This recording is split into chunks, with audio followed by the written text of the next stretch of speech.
and welcome to the Lizzy Show. And coming to the stage is Lizzy. Yay! And that's how long ago it has been since I did stand-up comedy. Look at this. Can you see this? Can you see the date? First of all, let's appreciate that it's on VHS. Okay? Can you see? Comedy Cellar. 10/16/1999. There it is, people. There it is. But even better is that if I ever want to look back on my stand-up routine, I can't, because it's on a VHS tape. And who is able to watch a VHS? Really? Like, I need a time machine to go and watch my set that I did back in 1999 at the Comedy Cellar in the Village of New York. What an amazing, fantastic, adrenaline-filled time that was. I absolutely loved it. I have no fear of the crowd. I have no fear of positive or negative reactions, because to me, the pure adrenaline of getting on stage, not being able to see anything because you have this big, bright light hitting you in the face. So all you see is like a sea of shadows. That's your audience, a sea of shadows. And you don't know how they're going to react to you. You get on that stage, you have the mic in your hand, and it's ready to go. Right now, I'm in front of a bunch of people, strangers, and I have to make them laugh.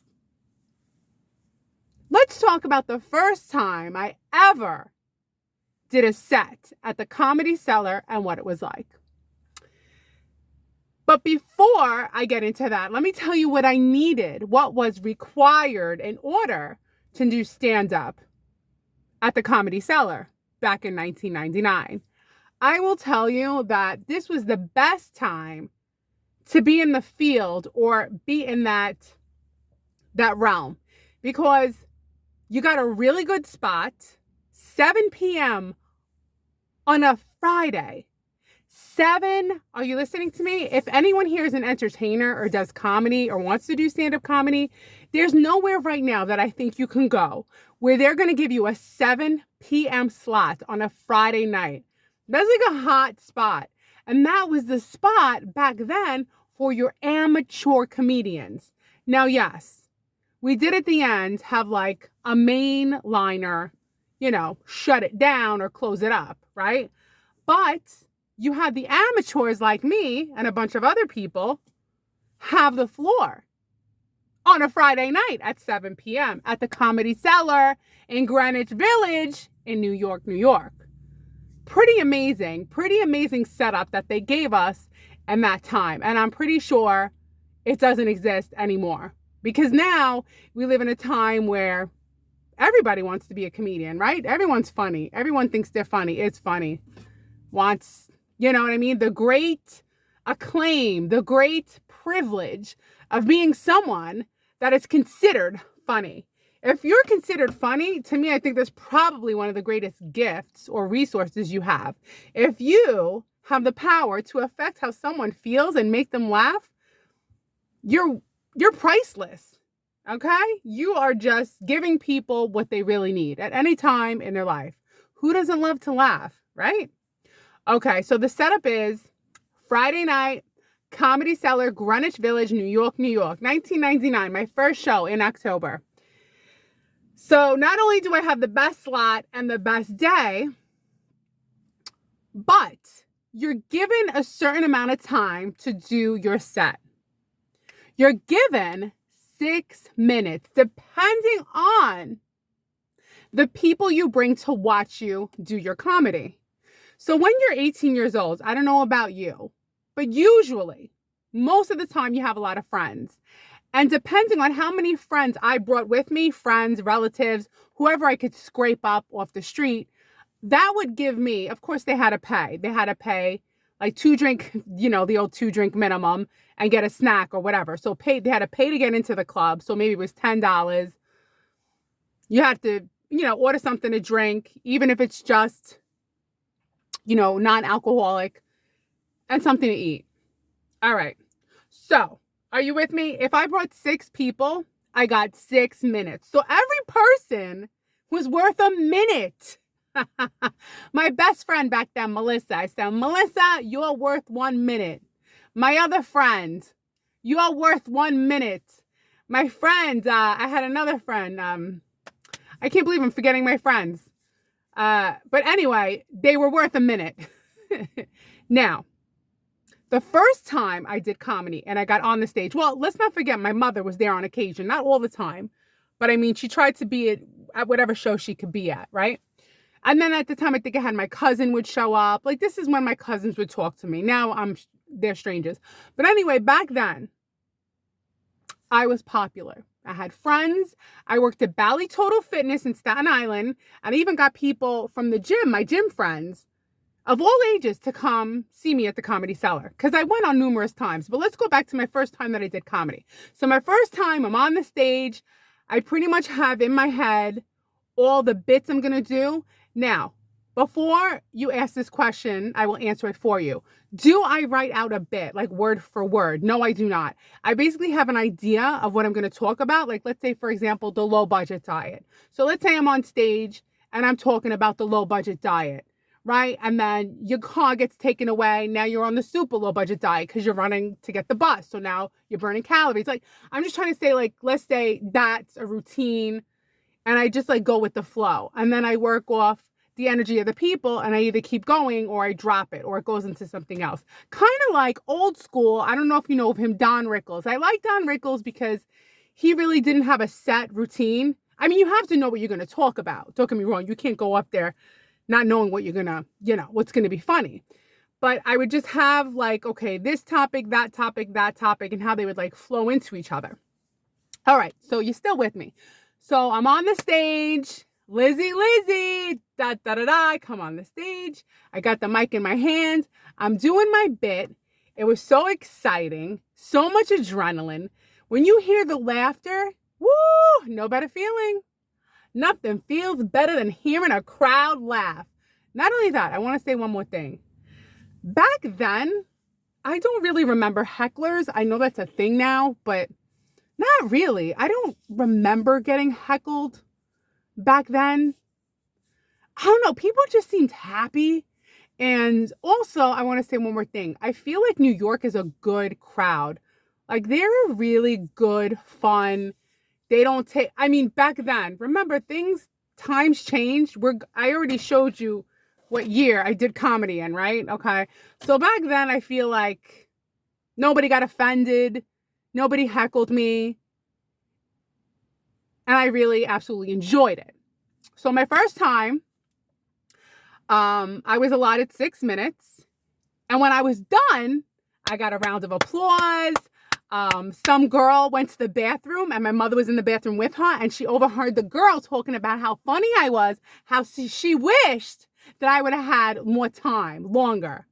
But check this out, which was awesome because my mother heard it and then she told me and she felt proud, right? So check this out.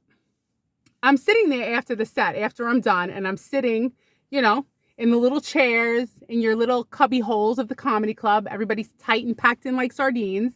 And this guy comes down and he looks up at me and he goes, hey, Lizzy, I don't know if you know about this rule and you could get banned next time, but you went over 6 minutes. You did 11 minutes. And I'm like, oh, I'm sorry. It's my first time. He's like, didn't you see the lights flashing? So no, I didn't see the lights flashing. I was adrenaline filled. And I think that's pretty good because most comedians say it's very hard to fill a minute, 6 minutes of like a routine. I just kept going, kind of like I'm just going now for 11 minutes. 11 minutes. I didn't know back then. I'm just a kid. It's my first show. That the lights are flashing and that means it's time for you to go. You're done.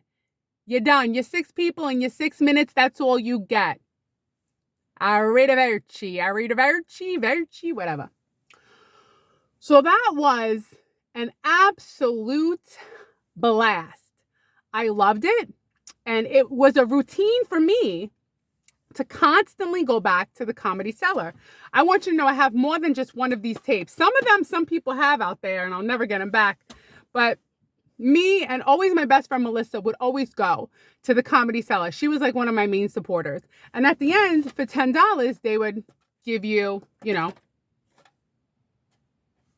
they'd give you this VHS tape so you could look at your memories and how you did on stage. So I would go consistently, and I really enjoyed it. And there was one time where I had 11 people. Did I tell you this? No, I did 11 minutes, but another time, 11, good number.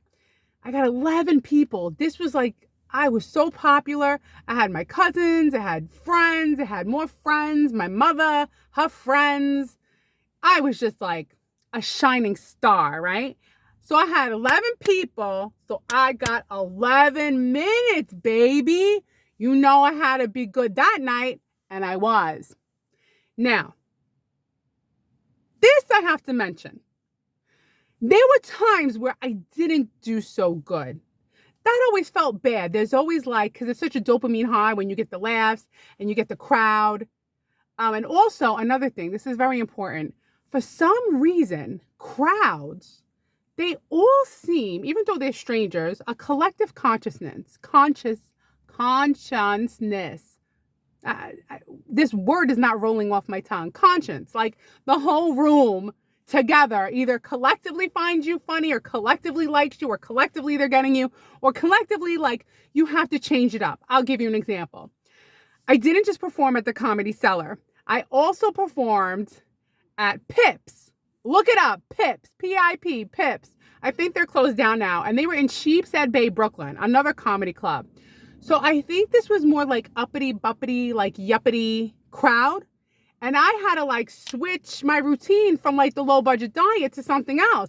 Because obviously these people couldn't relate to the low budget diet. Remember, comedy is funny because it's true to people, right? It has to be something that resonates with people. It's something they're thinking about that they didn't know they were thinking about. That's funny. You have to shake things up with, you know what I mean?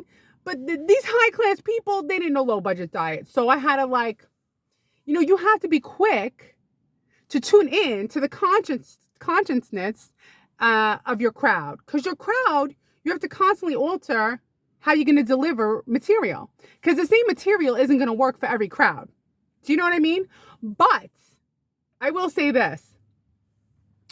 You're really, really a good comedian if you could take that routine that you have and it works for everyone. It works for any kind of, in other words, whether you're rich and yuppity, you're poor, you're middle class, whatever your nationality, whatever your culture, your comedy and your jokes are so good that it reaches all of these people. Everyone finds it funny. There is no one you can't touch with your humor because it's not based on culture, religion, status. It's even better than that. For example, we all have toenails. I'm not going to do the routine, but no matter who you are, eventually you got to get down there and cut your toenails, right? I'm not going to do the bit. I'm just saying that's an example, right? I'm not going to do it. I'm trying to make a point. So there was Pips. Comedy Cellar was my place. That was the main place that I went. Again, it was a blast. And there was another comedy club I went to called Gotham Comedy Club. That was also in New York City. That was good.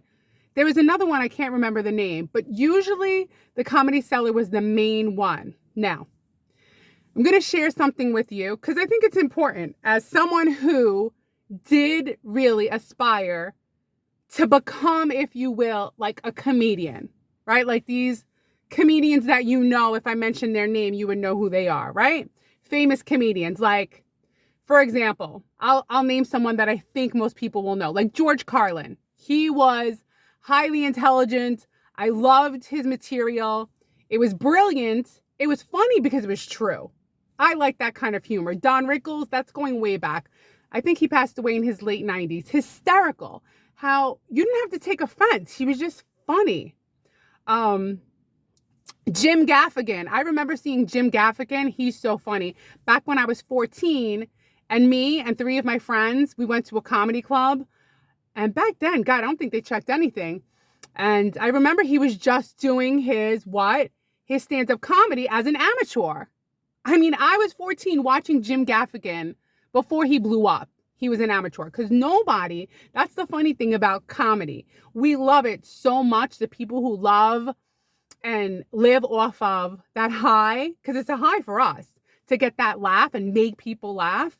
You don't have to pay us anything. We won't take anything. Heck, we will pay you. I'll bring people. How about this? I'll bring people. They'll pay to get in this place. They'll buy your drink. They'll buy food. Just so I could come in here and tell some jokes and perhaps make people laugh. I watched Jay Leno say something that really gave me the idea to not feel like I can't do comedy anymore if I didn't put a full set together and really utilize it. He said that back in his time, when he was doing comedy, there weren't really comedy clubs. So he would take money, like let's say $100, and say, hey, here's $100. Let me perform. And if I don't, let's say I went to a restaurant, like an Italian restaurant, because I'm desperate and I'm like, there's nothing around me, right? Because I'm no longer in New York. And I said, all right, here's $100. I'm at a nice Italian restaurant. Here's 100. Give me 10 minutes, right? So I have to be good and I have to be confident. And if I'm going to pay, let's say the owner to give me 10 minutes, and if I'm not good, he could keep the 100. If I'm good, I get the 100 back, right? And Jay Leno did that. And I was like, you know what? That's a really good idea. So I can't sit here and be like, oh, I wish I could do comedy again. And I wish I could be on stage, because I'm sorry. This is just me talking to a screen. There's no interaction. There's nobody.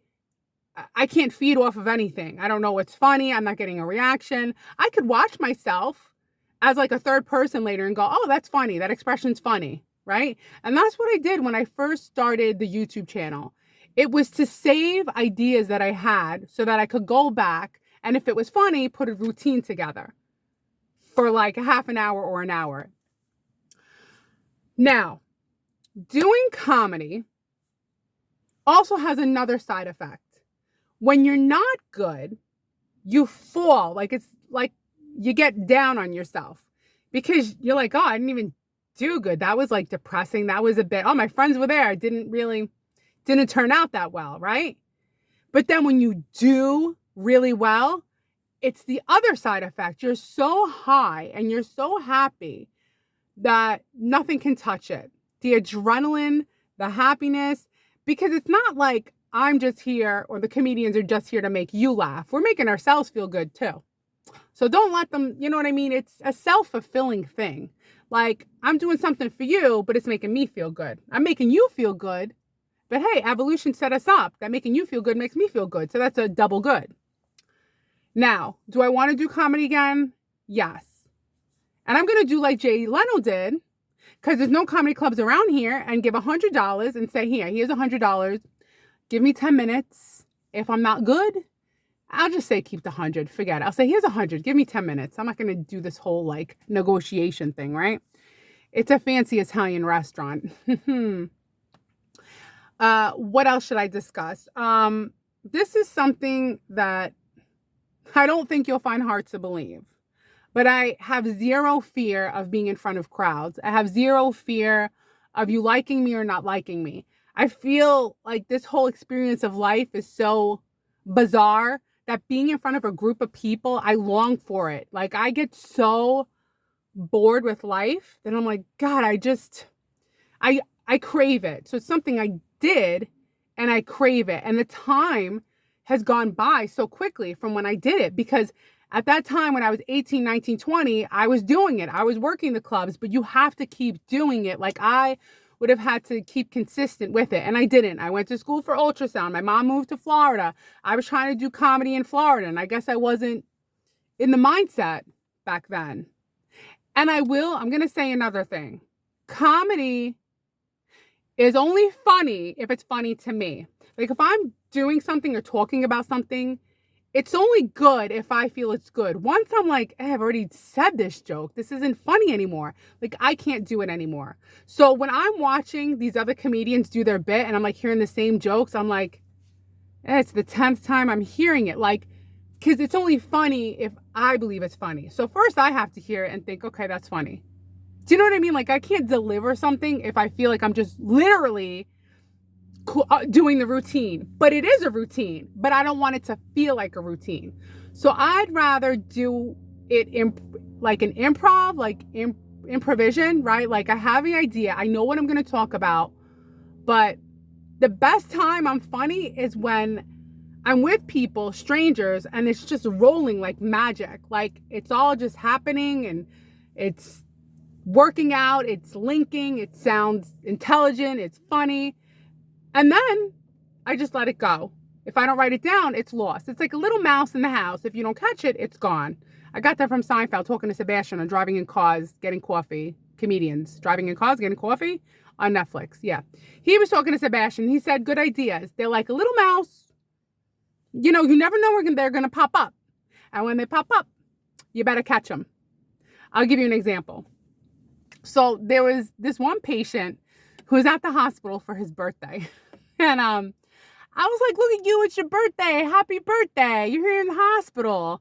He's like, I don't mind. I like being here. All the pretty ladies. This is nice. And I'm getting a lot of attention. So this is where him and his daughter thought I was funny. This is the truth. I said, you know, it's so funny. I said, my mother, she went to the hospital specifically to get attention. You know, she was like, oh, everybody here, they're paying so much attention to me. I get what I need. I got this button. I press this button and they come. Yeah, Liz, it's real nice here at the hospital. Yeah, everyone's paying a lot of attention to me. Hold on. There's this nurse. She's real pretty and real nice. And, you know, it's like literally this guy and my mother, same thing. They like going for the attention. That's why a lot of people go to the hospital. You know what I mean? They should open hotels that give you attention. It's cheaper than a hospital. Hospital is very expensive. I'm not doing a good, I think you know what I mean. Ugh. Anyway, it's not the same as like when you're on stage and the adrenaline, like you're on stage. You have the mic in your hand. That's it. They're looking at you. You better perform. You know what I'm saying? They are taking out their valuable time to focus on you. And hopefully you're able to perform and make them laugh. You know, but I will leave it at this. You don't want to perform comedy when you're like tired or not in the mood, because we're only humans and I'm sure there's times when you're tired and not in the mood. But I guess you just have an energy drink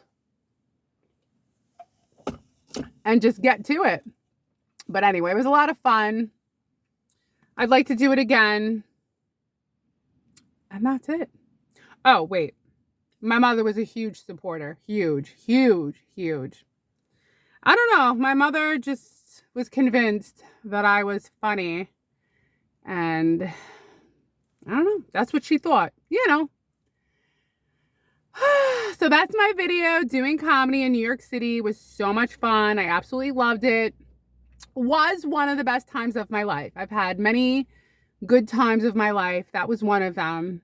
It was absolutely the best experience. And I would love to do it again.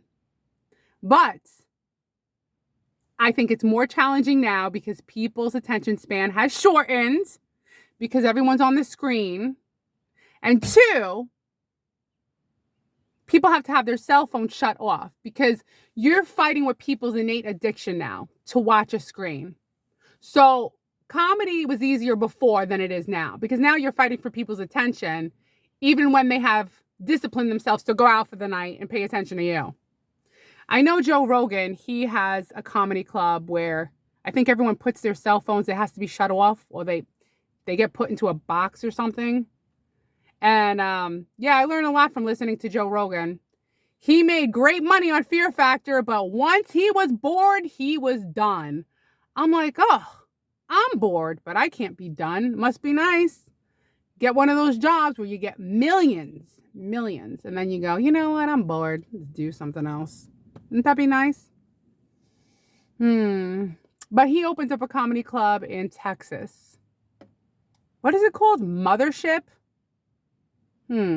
But he's a really good person. I mean, he paid his comedians even when the club was closed back in 2020. I'm just making jokes because when I'm driving to work and I hear him talk about how Fear Factor was a great job for him. He made a lot of money and it was on every Monday night and it was the best show. He was just saying that when he was done, he was done. Like he wanted more for his life. Like he wanted to live his dream of doing stand-up comedy and doing jujitsu and talking to people. But not everybody could do that. Like a lot of people, you know what I mean? Like I can't just like quit my job and, well, I have 4 more weeks left. Maybe I'll just do 4 more weeks and start doing comedy again. I'll just do it for fun. All right, that's my video. I hope you enjoyed it, and I will see you tomorrow.